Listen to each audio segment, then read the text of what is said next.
Capitol tonight. A statewide look at politics. I'm Tim Boyne. Last week, the state house passed a bill called Raise the Age. North Carolina and New York remain the only two states in the country to automatically prosecute 16 and 17-year-olds in adult court, even for misdemeanors. It could change, but it has taken time and still needs Senate approval. A national figure in this debate was in North Carolina today trying to persuade lawmakers. He is here in studio tonight, Marc Levin from Right on Crime. Good to see you. Welcome back. Well, thank you for having me. Absolutely. For those that don't know, tell us about Right on Crime. Well, we are the National Conservative Movement for Criminal Justice Reform. We're anchored by a statement of principles that's signed by Newt Gingrich, Jeb Bush, former Attorney General Ed Meese, former drug czar Bill Bennett, Grover Norquist, many other conservative leaders, basically saying we need to be both tough and smart on crime and really make sure we're doing the things that hold offenders accountable, make sure victims get restitution, and make our society safer without being too tough on taxpayers.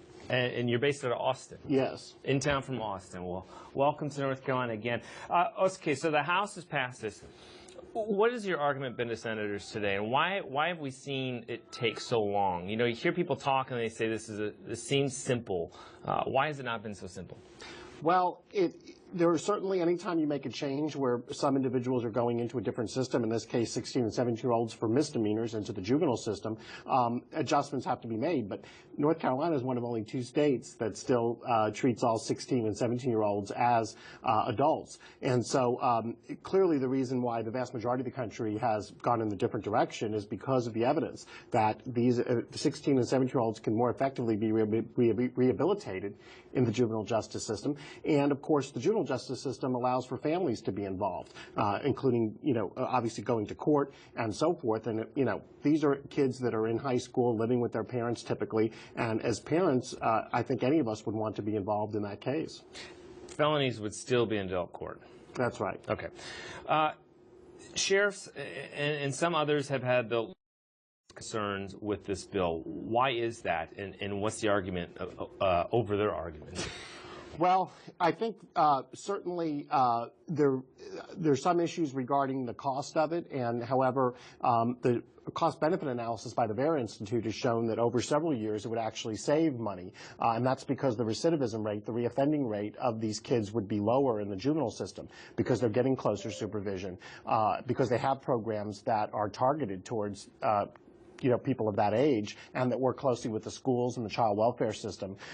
So I think that that's one issue, and I think that's been addressed. And the other question really has come up that the sheriffs say it would take a couple hours to release a 16 or 17-year-old if they were in the juvenile system, because they would have to identify a parent or guardian.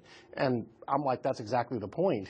You should identify a parent or guardian rather than putting a 16-year-old on the street from some adult jail and saying, go find your way. And as a parent, one would want to know that their child was arrested, their 16 or 17-year-old.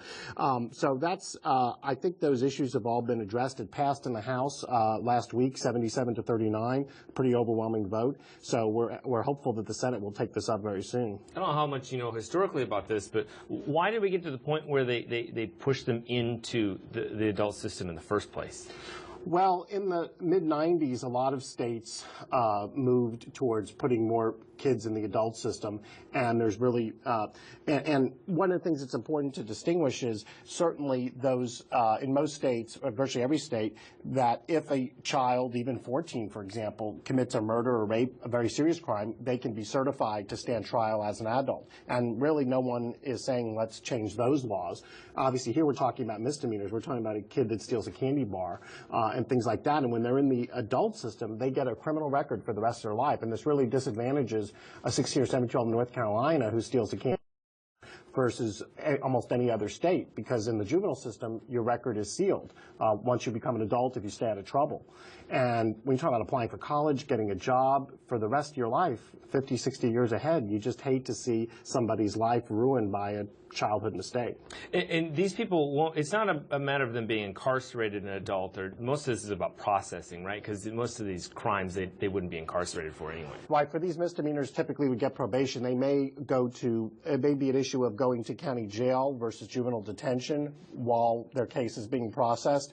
And so certainly anytime you put in a 16 or 17-year-old in any type of adult lockup with much older inmates, there's a high risk, according to the data, of sexual abuse, for example, so they will be safer in juvenile detention. But usually the stay would be quite short in either instance. What's been the response as you talk to senators today?